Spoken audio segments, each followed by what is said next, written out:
குப்பைமேனி சாறு மஞ்சள் வச்சு அரைச்சது. இதை வந்து மேலே வந்து இந்த படைத்தாமரை உள்ளவங்களுக்கு இதை வந்து தடவணும்னாக்கா தொடர்ந்து ஒரு வாரம் தடவணும்னாக்கா அந்த படைத்தாமரை மறைஞ்சிரும். பாருங்கள், எங்கள் வீட்டுக்காருக்கும் நாங்கள் செஞ்சுருக்கோம், அவருக்கும் இருக்குது. எப்படி தான் வந்துச்சுன்னு தெரியல, அதனால் அவருக்கும் தடவி விட்டுருக்கோம்.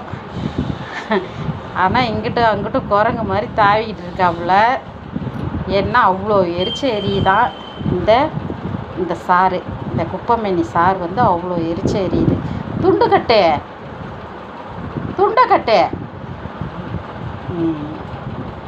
பாருங்க, இந்த சாருக்கு அவ்வளோ மகிமை இருக்குது குப்பைமேனி இலைக்கு. பாருங்க, எங்கள் வீட்டுக்காருக்கு தான் தடவி விட்டுட்டேன். அவருக்கு ஒன்றும் செட் ஆகலை, எரியுதான் உடம்பெல்லாம். இங்கே ஓடுறாரு அங்கே ஓடுறாரு. பாருங்கள், அந்த அளவுக்கு வந்து அந்த மருந்து வேலை செய்யுது. அவரால் தாங்க முடியல அவ்வளோ எரிச்சல். அந்த எரிச்சலில் என்ன பண்ணணுன்னே அவருக்கு தெரியல. எப்படி தான் அந்த படைத்தாமரை வந்துச்சுன்னே தெரியல. அவருக்கு உடம்புல இருக்குது. காமி உடம்பு காமி. பாருங்கள், வந்துருக்கு பாருங்கள். இதுதான், அதனால தான் இப்போ அதெல்லாம் செய்கிறோம், வைத்தியம் செய்கிறோம். எப்படியாச்சும் சரியாக ஆகணும், பார்ப்போம். சரி, நம்ம இன்னும் கொஞ்சம் அது அவருக்கு அந்த என்ன கதவை ஏன் திறக்கிறா, அந்த எரிச்சலில் அவரால் உடம்பு தாங்க முடியல. எரியுதா? இது நீ எங்கே போய் வாங்கிட்டு வந்த? குளிக்க போகிறோம். இரு கொஞ்சம் அரை மணி நேரம் ஆகட்டும். இப்போ குளிக்காத, கொஞ்சம் நேரம் இரு. கொஞ்சம் நேரம் இருந்தால் தான் அது நல்லா ஆகும். கையில் சரியாயிடும். இதை வந்து ஒரு வாரத்துக்கு நம்ம தடவுனோம்னாக்கா பத்தாயிரத்துக்கு நம்ம வந்து இந்த திரிப்பழம் சூரணம் வர நம்ம நைட்டில் வர கொடுக்குறோம். வெதுப்பான தண்ணியில் ஒரு ஸ்பூன் கலந்து கொடுக்குறோம். அது வந்து இப்போ சரியாயிடும். இந்த ஒரு மாதத்தில் ரிசல்ட்டு கிடச்சிரும். பார்ப்போம். நோய் எதிர்ப்பு சக்தி கம்மியாக உள்ளவங்களுக்கு தான் இந்த மாதிரியான இதெல்லாம் வரும். அதுக்கு தான் நோய் எதிர்ப்பு சக்தி உள்ள பழமெல்லாம் நல்லா சேர்த்துக்கணும். சாப்பாடு உணவு அதெல்லாம் எப்படி கரெக்டாக இந்த முருங்கைக்கீரை அது இதுன்னு நல்லா சாப்பிட்ணும். இவங்க தான் சாப்பிட மாட்டேன்றாங்களே, அதுக்கு தான் இந்த மாதிரிலாம் அவஸ்தைப்படுறது. வயசாகிட்டாலே எல்லாமே வரும். 55 வயசு ஆகுது. 55 56 56 வயசு ஆகுது. நோய் எதிர்ப்பு சக்தி கம்மியாக இருக்குது.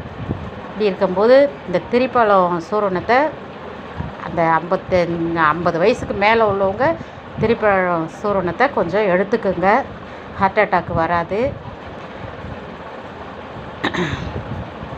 கேன்சர் வராது. எவ்வளோ அதில் மருத்துவ குணம் நிறையா இருக்குது, சரிங்களா? அதனால் அதை வந்து சேர்த்துக்குங்க. உடம்புல ஹீமோகுளோபின் கம்மியாக இருந்தால் கூட, ரத்த அழுத்தம் கம்மியாக இருந்தால் கூட நம்மளுக்கு ரத்தம் சுரக்கிறதுக்கு அந்த சூரணத்தை சாப்பிட்டா நம்மளுக்கு எவ்வளவோ ஒரு மகிமை இருக்குது. அதெல்லாம் அதுக்கு தான் சொல்கிறேன். நீங்கள் இதெல்லாம் சேர்த்துக்குங்க 50 வயசுக்கு மேலே. சரி, ஏந்திரு, கொஞ்சோண்டு அதில் மேலே தடவிக்கோ. சும்மா அந்த அந்த அந்த காயம் இருக்கிற இடத்துல இன்னும் கொஞ்சம் போட்டோம்னா அந்த இதுவாகிடும். எரிச்சா தான் உடம்பு நல்லா ஆகும். சரி, நிமிர்ந்து நில்லு. ஏன் இப்படி புரிஞ்சிக்கிட்டு இருக்க? எரிச்சல் தாங்கலையா? பாருங்கள், அந்த குப்பைமேனி இலைக்கு அவ்வளோ மகிமை இருக்குங்க. குப்பைமேனி இலை அந்த சாறு வந்து மேலே தடவி விட்டுருக்கேன். இப்போ போய் ஒரு அரை மணி நேரம் வச்சு போய் குளிச்சுட்டு வந்துட்டாக்கா சரியாயிடும். அதோட நைட்டுக்கு அந்த திரிப்பழம் சூரணத்தை ஒரு கிளாஸு கொடுத்துருவேன். ஒரு ஸ்பூன் கலந்து சுடு தண்ணியில் கொடுத்துட்டோம்னாக்கா அவங்க சரியாகும். அப்படியே நம்ம ஒரு மாதத்துக்கு கண்டினியூ பண்ணிக்கிட்டு வந்தோம்னாக்கா இது நம்மளுக்கு அது உடம்பு குணமாகறதுக்கு இது இருக்குது. ஏன்னா எவ்வளோ மாத்திரை மருந்தெல்லாம் எடுத்திருக்காங்க, அதுக்கெல்லாம் இது சரியாகாது. இது நாட்டு வைத்தியத்துக்கு மட்டும்தான் சரியாகும். அதுக்கு தான் சொல்கிறேன், நீங்களும் இதே மாதிரி எடுத்துக்கோங்க. அந்த மாதிரி மேலே இந்த படைத்தாமரை வந்துச்சுன்னா இந்த குப்பைமேனி இலைய மஞ்சள் வச்சு அரைச்சி அந்த சாறை புழிஞ்சு மேலெல்லாம் தடவி விடுங்க. ஒரு வாரம் இதே மாதிரியே தொடர்ந்து டெய்லி தடவிட்டு வந்தீங்கன்னாக்கா அது போகிறதுக்கு நல்ல வாய்ப்பு இருக்குது. அதேமாரி நம்ம திரிபடம் சூரணத்தையும் நம்ம சாப்பிட்டுட்டு வந்தோம்னாக்கா அதுவும் நம்ம உடம்புலேருந்து இது போகிறதுக்கும் நிறைய சான்ஸ் இருக்குது. நீங்களும் எடுத்துக்கோங்க. நன்றி, வணக்கம்.